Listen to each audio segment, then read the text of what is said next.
बिस्मिल्लाहिर्रहमानिर्रहीम। व्यूअर्स, आज का हमारा टॉपिक है existential quantification and existential quantifier. आपको याद है लास्ट टाइम हमने यूनिवर्सल क्वांटिफिकेशन और यूनिवर्सल क्वांटिफायर डिस्कस किया था, और आज हम पढ़ेंगे existential quantification and existential quantifier. पहले इसकी हम स्टेटमेंट देख लेते हैं।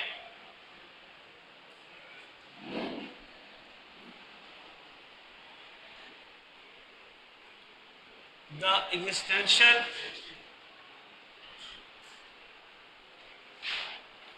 quantification of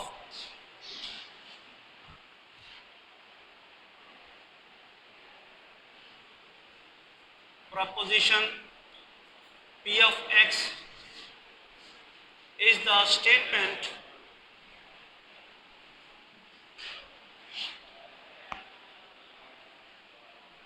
there exists some x in the domain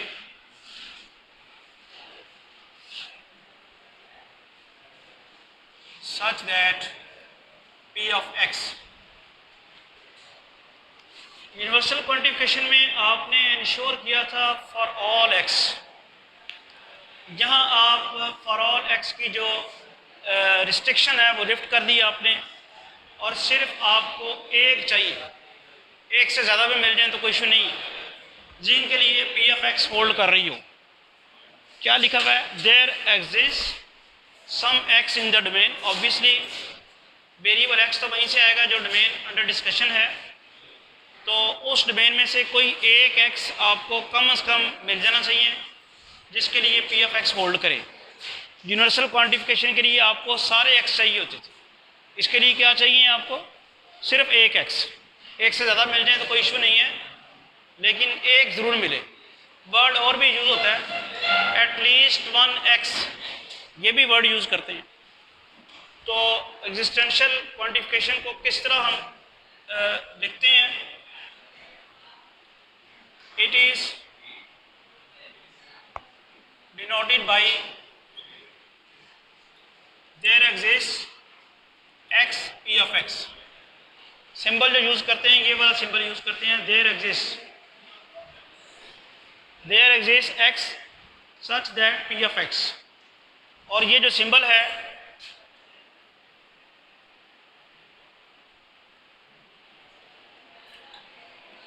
is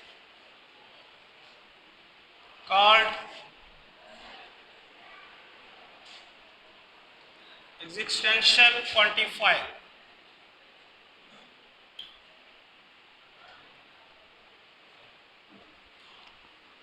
existential quantification क्या है? वो एक स्टेटमेंट है ये वाली, जिसको सिंबॉलिकली इस तरह लिखते हैं दे, और इसको पढ़ेंगे कैसे? There exist x such that p of x. और इसमें ये जो सिंबल है ये क्या कहलाता है? ये एग्जिस्टेंशियल क्वांटिफायर कहलाता है।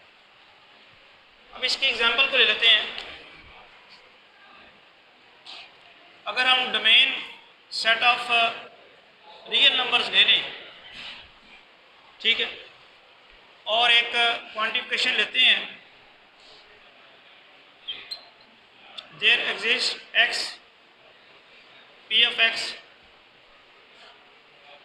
या पी ऑफ एक्स डायरेक्ट लगा दें आप,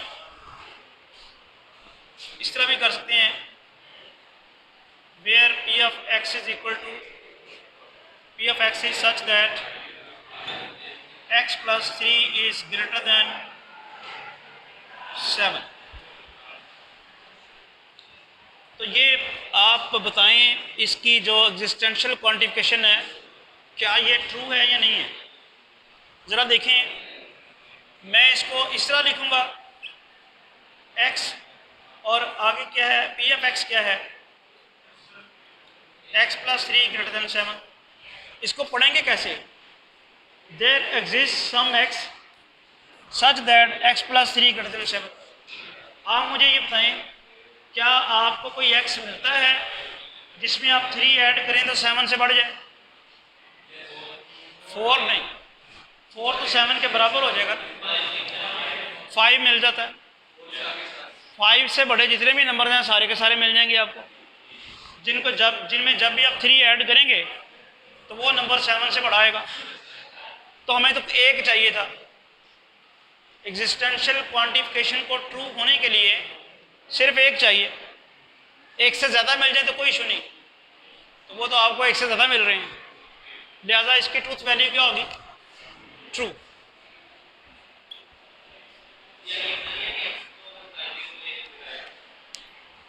कम से कम एक चाहिए। जैसे आप अगर आपको अपनी कोई चीज़ खरीदनी है, उसके लिए आपको 1000 रुपया चाहिए, तो घर वाले आपको 1000 से ज़्यादा दे दें तो कोई इशू तो नहीं है आपको। आपकी ज़रूरत से ज़्यादा मिल जाए तो कोई इशू नहीं, लेकिन उससे कम देंगे फिर प्रॉब्लम होगी, फिर आप चीज़ को नहीं खरीद सकते। तो एग्जिस्टेंशियल क्वांटिफिकेशन की ज़रूरत एक एक्स है। एक एक्स से ज़्यादा मिल जाए तो उसे कोई ऑब्जेक्शन नहीं। इसी को अगर मैं चेंज कर दूं, लास्ट लेक्चर में हमने यूनिवर्सल क्वांटिफिकेशन पढ़ी थी, इसी को अगर मैं यूँ कर दूं फॉर ऑल एक्स, फिर बताएं क्या होगा इसकी। एग्जिस्टेंशियल क्वांटिफिकेशन के लिए सिर्फ आपको एक एक्स चाहिए, एक्स की सिर्फ एक वैल्यू चाहिए, जिसको आप 3 में ऐड करें तो 7 से बढ़ जाए। वो आपको मिल गई हैं, बहुत सारी मिल गई हैं एक्स। आपको 5 मिला, एक्स 6 मिला, ऑनवर्ड बहुत। यूनिवर्सल क्वांटिफिकेशन के लिए एक एक्स से काम नहीं चलेगा, सारे एक्स तो सारे तो नहीं मिल सकते। आप एक्स 0 है, 0 पुट करेंगे तो 0 + 3 जो है वह 7 से, तो ये बन गई काउंटर एग्जाम्पल जो लास्ट टाइम डिस्कस की थी। तो एक भी मिल गया यूनिवर्सल क्वांटिफिकेशन जिस पे ट्रू नहीं है तो वो फॉल्स हो जाएगी। तो आपको डिफरेंस पता चला एग्जिस्टेंशियल क्वांटिफिकेशन और यूनिवर्सल क्वांटिफिकेशन का डिफरेंस का पता चल गया। यूनिवर्सल क्वांटिफिकेशन के लिए we need all X. On the other hand for the existential quantification we need just 1, but if we have more than 1 doesn't matter. जी कोई भी हो सकता है, उससे रिस्ट्रिक्शन।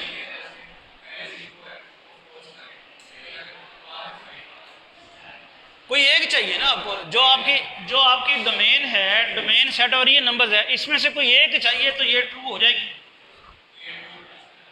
कोई एक चाहिए, एक से ज़्यादा मिल जाए तो कोई इशू नहीं, लेकिन यहाँ सारे चाहिए।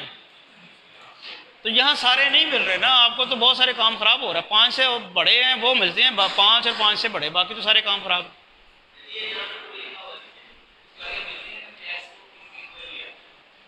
वो कहने की ज़रूरत नहीं है। अगर वो एक्स की वैल्यू मांगे तब तो कहें आप ये लिख सकते हैं कि ये वैलिड है since x + 3 > 7 for all x > 4। x 4 से बड़ा जब भी पुट करेंगे तो ये 7 से बड़ा है। ये आर्गुमेंट आप देख सकते हैं। ये डिपेंड करेगा क्वेश्चन कैसे पूछा गया और उसको सेटिस्फाई कैसे करना। अभी तो जस्ट मैं आपको समझा रहा हूँ, आगे क्वेश्चन आएंगे तो उन क्वेश्चन को सॉल्व करेंगे अकॉर्डिंगली, किस तरह सॉल्व करना है, क्या स्टेप्स रिक्वायर्ड है वहाँ पे। तो अभी तो जस्ट आपको डिफरेंस पता चलना चाहिए एग्जिस्टेंशियल क्वांटिफिकेशन का और यूनिवर्सल क्वांटिफिकेशन का। सबको समझ आ गई है? चलिए आगे चलते हैं।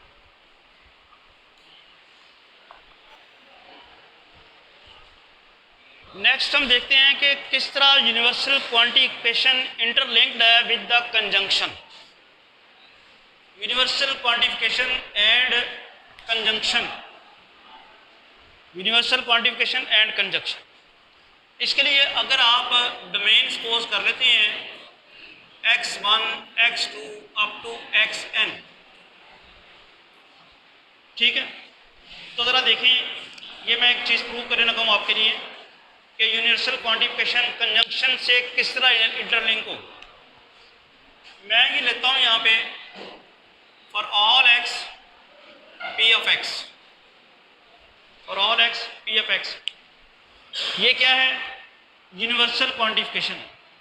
And one thing should be kept in mind, here we have taken d domain, means x में भी x1, x में भी x2, x में भी xn, x की जो वैल्यूज आएंगी वो यहाँ से आएंगी।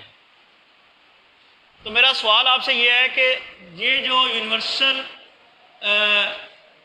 क्वांटिफिकेशन है ये कब ट्रू होगी अगर ये ट्रू है तो? चलिए मैं ले लेता हूँ F of x for all x p of x is true, तो बताएंगे कब होगी ये ट्रू?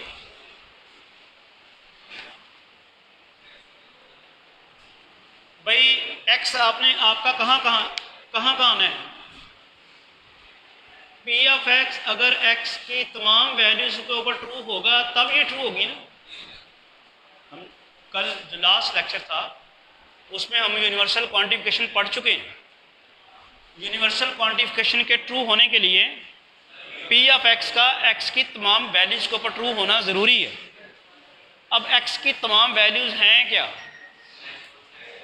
कौन कौन सी हैं? P of one, p of x one, x two, x three, ये एक्स की वैल्यूज़ हैं एक्स वन एक्स टू। मैं दोबारा बता दूंगा आपको कि अगर आप ये कहते हैं कि ये यूनिवर्सल क्वांटिफिकेशन ट्रू है तो फिर पी ऑफ एक्स जो है वो एक्स की तमाम वैल्यूज़ के ऊपर ट्रू होना चाहिए। अब एक्स की तमाम वैल्यूज़ हैं क्या, यानी p of x one true होना चाहिए, p of x two true होना चाहिए, p of x three true होना चाहिए, up to so on p of x n true होना चाहिए। तभी आप कहेंगे ना डोमेन मैंने रखी हुई है ये वाली, इस डोमेन में से जितने भी एक्स हैं उन तमाम के ऊपर आप पी ऑफ एक्स देखेंगे ट्रू है कि नहीं है। यानी आप कहेंगे ये भी ट्रू है, यानी इसकी वैल्यू जो है चले आप लगा लें ट्रू ट्रू ट्रू और ये सारे ट्रू हैं, तो तब जाके आप कहेंगे कि ये ट्रू। ये बात समझ आ रही है आपको? जब आप ये कह रहे हैं for all x p of x universal quantification is true, तो इसका मतलब है कि पी ऑफ एक्स जो है तमाम एक्स की वैल्यूज के ऊपर ट्रू है। यानी पी ऑफ एक्स वन भी ट्रू है, पी ऑफ एक्स टू भी ट्रू है, पी ऑफ एक्स थ्री भी ट्रू है, अप टू सो ऑन। जी वो फॉल्स हो जाएगी। हम तो ये कंडीशन ले रहे हैं कि ये ट्रू है, लॉजिकली इक्विवेलेंस साबित करना चाह रहे हैं किसी। अगर ये ट्रू है for all x p of x is true, तो फिर पी ऑफ एक्स को एक्स की तमाम वैल्यूज के ऊपर ट्रू होना होगा। और एक्स की तमाम वैल्यूज हैं क्या इस वक्त अंडर डिस्कशन जो है एक्स वन से लेके एक्स एन तक। होपफुली आपको समझ आ गई। अब मुझे ये बताएं कि अगर ये सारी की सारी ट्रू हैं तो what about in conjunction of these p of x one, p of x two, conjunction up to so on p of x n, इसके बारे में क्या कहते हैं? ये ट्रू होगा। तो फिर मुझे ये लिख देना चाहिए this is logically equivalent to p of x one and p of x two. यानी ये मुझे इसको लॉजिकली इक्विवेलेंट लिखने से पहले क्या लिखना चाहिए? If and only if for all x p of x. अगर ये ट्रू है, अगर यूनिवर्सल क्वांटिफिकेशन ट्रू है तो फिर क्या होना चाहिए? ये सारे ट्रू होने चाहिए। सारे ट्रू होने का मतलब क्या है? इनका कंजंक्शन ट्रू होना चाहिए। इज ट्रू, यानी यूनिवर्सल क्वांटिफिकेशन की ट्रूथ वैल्यू जो होगी, अगर यूनिवर्सल क्वांटिफिकेशन की ट्रूथ वैल्यू अगर ट्रू है तो इनके कंजंक्शन की ट्रूथ वैल्यू भी ट्रू होगी। अगला करते हैं for all x p of x is false. अगर ये फॉल्स है फिर क्या हुआ? फिर वो जो मैंने p of x one x two x three लिखे थे उनमें से कोई एक फॉल्स है, सारे नहीं। कोई एक फॉल्स है, दो फॉल्स हैं, तीन फॉल्स हैं, चार फॉल्स हैं, सारे के सारे भी फॉल्स हो सकते हैं, ये डिपेंड करता है। लेकिन कम से कम एक तो फॉल्स है। समझ आ रही? तो कम से कम एक फॉल्स है तो फिर क्या होगा? अगर इनमें से कोई एक फॉल्स हुआ तो इनका कंजंक्शन कभी ट्रू नहीं होगा। तो क्या लिखेंगे? P of x one and p of x two and p of x n is false. अब हमें समझ के आई कि यूनिवर्सल क्वांटिफिकेशन की ट्रूथ वैल्यू अगर ट्रू है तो इस कंजंक्शन की ट्रूथ वैल्यू ट्रू है, और यूनिवर्सल क्वांटिफिकेशन की अगर ट्रूथ वैल्यू फॉल्स है तो इस कंजंक्शन की ट्रूथ वैल्यू फॉल्स है। तो फिर लॉजिकली ये इक्विवेलेंट नहीं हो गया। So for all x p of x is logically equivalent to p of x one and p of x two and p of x n. ये बात सबको समझ आ गई? अगर आपको डोमेन दे दी गई हो और आपने यूनिवर्सल क्वांटिफिकेशन मालूम करनी हो तो आप उस डोमेन के एलिमेंट्स की जो प्रोपोजिशनल वैल्यूज पुट करके उनका कंजंक्शन मालूम करेंगे। तो अभी सारा जो पूरा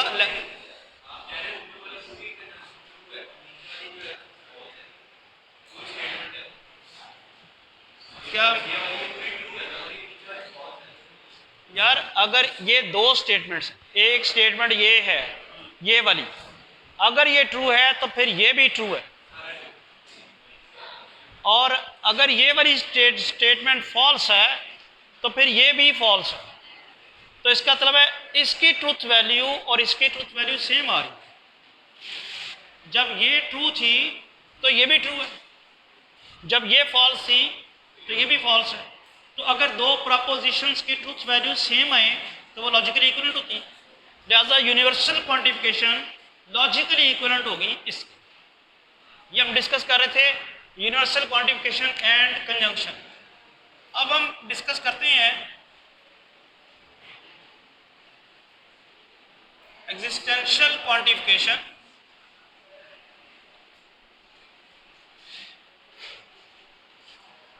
एंड डिसजंक्शन। वो कंजंक्शन था और ये डिसजंक्शन बनाएगा। डोमेन हम वही रहने देते हैं अभी जो हम डिस्कस कर रहे थे। अब आप जो एग्जिस्टेंशियल क्वांटिफिकेशन लिखेंगे तो आप लिखेंगे there exist x p of x. अगर ये ट्रू है इसका क्या मतलब है? अभी बताया था, इसका क्या मतलब है ना? इसका मतलब ये है कि पी ऑफ एक्स किसी एक के ऊपर ट्रू है। सिंबल बदल गया ना, ये सिंबल बदल गया। ये एग्जिस्टेंशियल क्वांटिफायर है। एग्जिस्टेंशियल क्वांटिफायर के लिए रिक्वायरमेंट ही नहीं है सारे, कोई एक भी हो गया तो ठीक है। यानी हो सकता है कि p of x one true हो या p of x two true हो, और ये मुमकिन भी है कि 4-5 ट्रू हों और कुछ फॉल्स हों। इसकी रिक्वायरमेंट क्या है? इसकी रिक्वायरमेंट क्या है? किसी एक का ट्रू होना इसकी रिक्वायरमेंट है। अगर एक से ज़्यादा ट्रू है तो भी उसको कोई मसला नहीं है। तो अब फिर हम क्या करेंगे? There exist p of x is true. तो ये कब होगा? If and only if p of x one और पी ऑफ एक्स टू और p of x n is true. और आएगा ना, और आप डाउट क्रिएट कर रहे हैं कि कोई एक हो सकता ये ट्रू हो सकता ये ट्रू हो सकता दोनों ट्रू हो, डाउट है। और ये फिर किसके किसके लॉ बनता है इक्वल? इसको हम कैसे लिखेंगे symbolically? P of x one और पी ऑफ एक्स टू और p of x n is true. बात क्लियर हुई? अगर एग्जिस्टेंशियल क्वांटिफिकेशन ट्रू है तो एक ही सूरत से ये ट्रू होगी, इनमें से कोई एक ट्रू हो। तो फिर उसको कैसे लिखेंगे? और को कैसे लिखते हैं? इस सिंबल। अगला काम, अगर ये फॉल्स है, there exist x p of x is false, फिर क्या होगा? सारे फॉल्स होंगे। शाबाश, सारे फॉल्स होंगे। अगर इनमें से अभी भी एक भी ट्रू हुआ तो फिर ये फॉल्स नहीं होगी, ये सारे फॉल्स होंगे। जब ये सारे फॉल्स होंगे तो डिसजंक्शन के बारे में क्या हो जाएगा? पी ऑफ एक्स वन और पी ऑफ एक्स टू और पी ऑफ एक्स एन नहीं भाई, सारे फॉल्स हो गए, सारे फॉल्स हैं तो फिर उनमें जो और वाला चांस है वो भी खत्म हो गया। एंड वाला तो वैसे ही कन्फर्म, एंड वाला तो एक फॉल्स हो तभी बड़ा गर्क हो जाता है। जब आपका एक ही फॉल्स हो तो एंड तो तभी खराब हो गया। यहाँ तो सिलसिला कुछ हो रहा है। यहाँ कुछ और हो रहा है, यहाँ सारी फॉल्स हो रहे हैं, तो और का कोई चांस ही नहीं बन रहा। एंड का चांस तो एक फॉल्स होने से भी ख़त्म हो जाना था, तो ये इसका चांस ख़त्म हो रहा है, सारे फॉल्स होने से इसका चांस ख़त्म हो रहा है, ये फॉल्स होगी। अब हम देखते हैं एग्जिस्टेंशियल क्वांटिफिकेशन जब ट्रू है तो ये ट्रू है, एग्जिस्टेंशियल क्वांटिफिकेशन जब फॉल्स है ये फॉल्स है। तो फिर हमें क्या समझ आई, existential quantification, there exists x such that p of x is logically equivalent to what? P of x1 or P of x2 or P of xn, because इसकी ट्रूथ वैल्यू इसकी ट्रूथ वैल्यूज़ इसकी truth value के बराबर है। तो क्या अभी तक हमने पढ़ा एग्जिस्टेंशियल क्वांटिफिकेशन की डेफिनेशन और उसको इंटरलिंक किया डिसजंक्शन के साथ। इसी तरह लास्ट टाइम हमने यूनिवर्सल क्वांटिफिकेशन पढ़ रखी थी, उसको इंटरलिंक किया किसके साथ? कंजंक्शन के साथ।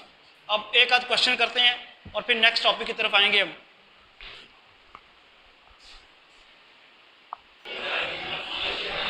नेक्स्ट एक्सरसाइज 1.4 का क्वेश्चन नंबर 2 का 8 पार्ट है। If domain is a set of integers 0 plus minus 1 plus minus 2 up to so on, and proposition is p of x is such that x is equal to x square. What are the truth values of existential quantification and universal quantification? अब basically हम यहाँ पे strategy discuss करेंगे, question solve कैसे करना। एक issue यहाँ पे है, जो भी एग्जांपल हमने जो डिस्कशन की थी उसमें डोमेन मैंने फाइनाइट सेट लिया था जिसमें x1, x2, x3 up to so on xn थे, लेकिन यहाँ आपका सेट जो है इन्फिनिट है। आपका सेट यहाँ पे क्या है? Integers, infinite. अब जरा इसके सोल्यूशन की तरफ चलते हैं। ए पार्ट, मुझे आप बताएं कि ये जो लिखी हुई है existential quantification, there exist x p of x, ये लॉजिकली किसके इक्वलेंट होगी? जी जी नहीं, पहले आप इसको लॉजिकली इक्विवेलेंट लिख लें, ये डिसजंक्शन के इक्विवेलेंट है। अब x की वैल्यू कहाँ से आनी है? एक तो p ऑफ 0 आनी है, और क्या आना है? और p ऑफ, इसको अगर आप इस तरह लिख लें, जैसे मैंने भी कहा कि हमारे लिए प्रॉब्लम तो खैर होगा, आप लिख रहे हैं p ऑफ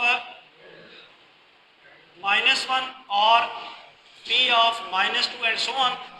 आगे तो आखिरी तो नंबर तो हम नहीं लिख सकते, और फिर और p ऑफ 0 और p of 1 and up to so on. ये लॉजिकली इक्विवेलेंट आएगा जो भी हमने डिस्कशन की। एग्जिस्टेंशियल क्वांटिफिकेशन को डिसजंक्शन के तौर पे जब लिखा था तो क्या लिखा था? p ऑफ x1 और p ऑफ x2 और p x सो ऑन। यहाँ चूँकि मेरे पास x जो है बहुत सारे हैं, इन्फिनिट हैं, वो मैंने लिख दिया। अब मुझे ये बताएं कि इसने ये जो और है ये ट्रू कब होता है? जब एक भी ट्रू हो गया। अब मैं बारी बारी देखता हूं, अगर मैं p ऑफ 0 लूं तो क्या बनता है मेरे पास? p ऑफ 0 बनता है 0 is equal to 0 square, 0 is equal to 0, तो ये ट्रू नहीं है। p ऑफ x यहाँ पे क्या दिया हुआ है? x is equal to x square. आपने कोई ऐसा x लेना है जिसका स्क्वायर x के बराबर, वही इसी के बराबर आ जाए। अभी और भी है वैसे जी, अगर आप p ऑफ 1 लें तो वो भी यही बनेगा, 1 is equal to 1 square, 1 is equal to 1, ये भी ट्रू है। तो एग्जिस्टेंशियल क्वांटिफिकेशन को ट्रू करने के लिए we just needed 1x at which p of x is true, लेकिन हमें तो x से ज़्यादा मिल गए हैं, तो लिहाजा यूनिवर्सल क्वांटिफिकेशन क्या होगी? ट्रू होगी। तो यहाँ आप लिखेंगे ये since p of 0 such that 0 is equal to 0 square, 0 is equal to 0 square, 0 is equal to true, एक ही काफ़ी है। सो p of x is true। तो अब समझ आ गई कि इसके ट्रुथ वैल्यू आपको क्या मिल गई है? ट्रू। बी पार्ट देखें ज़रा, बी पार्ट में है for all x p of x, ये किसके लॉजिकल इक्विवेलेंट है? P of one, p of minus one and p of minus two and p of zero and p of one and up to so one. अब ये and आया हुआ है, ये and true होता ही उस वक्त है जब सबके लिए ट्रू हो। तो यहाँ तो एक भी अगर फॉल्स मिल गया तो काम खराब हो जाएगा। एक क्या, यहाँ तो बेशुमार फॉल्स मिलते हैं। आप यहाँ पे लिखेंगे सिंस पी ऑफ टू ले लें आप, पी ऑफ टू क्या बनेगा? 2 is equal to 2 square according to this situation. P of X है, X is equal to x square, X की जगह 2 डालूंगा तो पी ऑफ 2 आएगा 2 इज इक्वल टू 2 स्क्वायर। ये क्या बनता है? 2 इज इक्वल टू 4, ये फॉल्स है। तो ये आपको एक ऐसी एग्जांपल मिल गई है जिसके ऊपर वो वैल्यू जो प्रोपोजिशन है वो ट्रू नहीं है। इसको हम कहते हैं काउंटर एग्जांपल। एक भी मिल गई तो यूनिवर्सल क्वांटिफिकेशन ट्रू नहीं होगी। So it is a counter example of universal quantification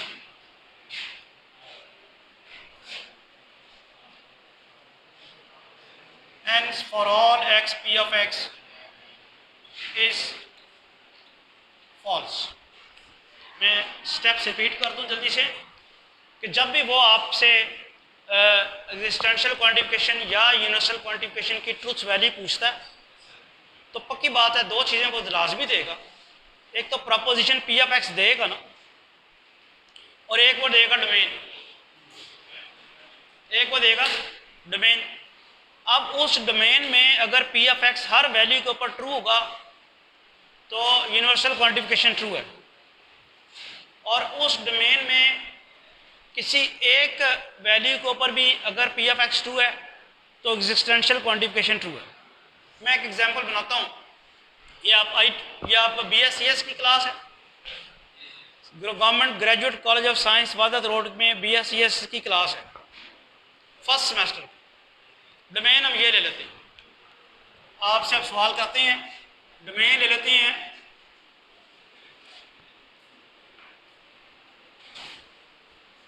students of BScs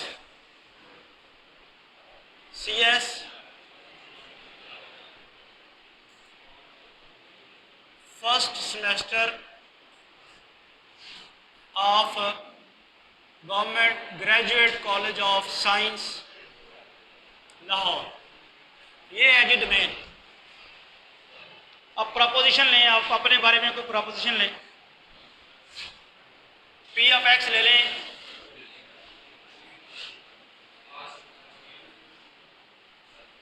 student x gets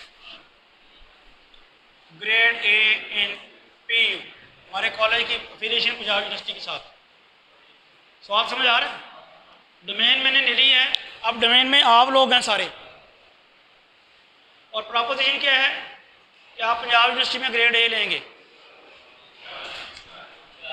इंशाल्लाह तो ठीक है, लेकिन ये ज़रा मुझे बताएं for all x p of x इसकी ट्रूथ वैल्यू बताएं ज़रा, इसकी ट्रूथ वैल्यू क्या होगी, इसकी ट्रूथ वैल्यू क्या होगी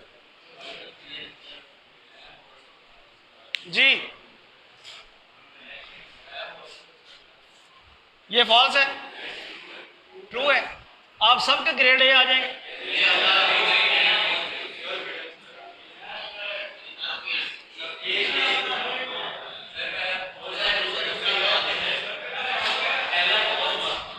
पहला फॉल्स, पहला ट्रू, उसने पहले ट्रू कर दिया।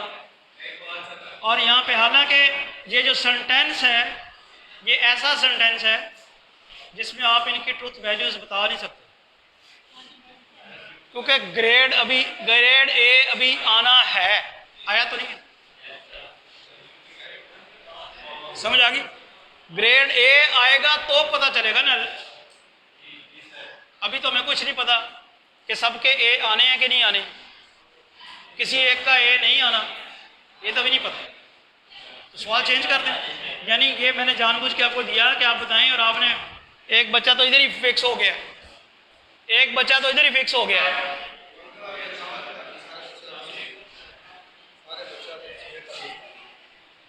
अच्छा ठीक है सर। तो आप तो इसी पे पक्के हो गए हैं कि यही ट्रू है, हालांकि अभी तो होना है। अच्छा चलें, इस सवाल को जरा चेंज कर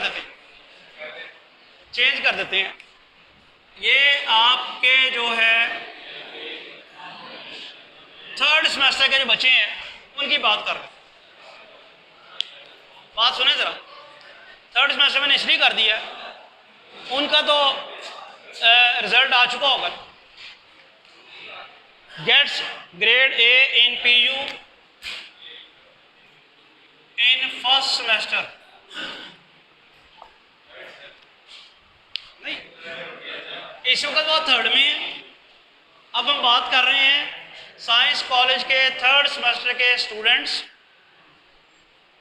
और प्रपोजिशन ये है कि उनका फर्स्ट सेमेस्टर में ग्रेड ए आ चुका है ना, रिजल्ट आ चुका है।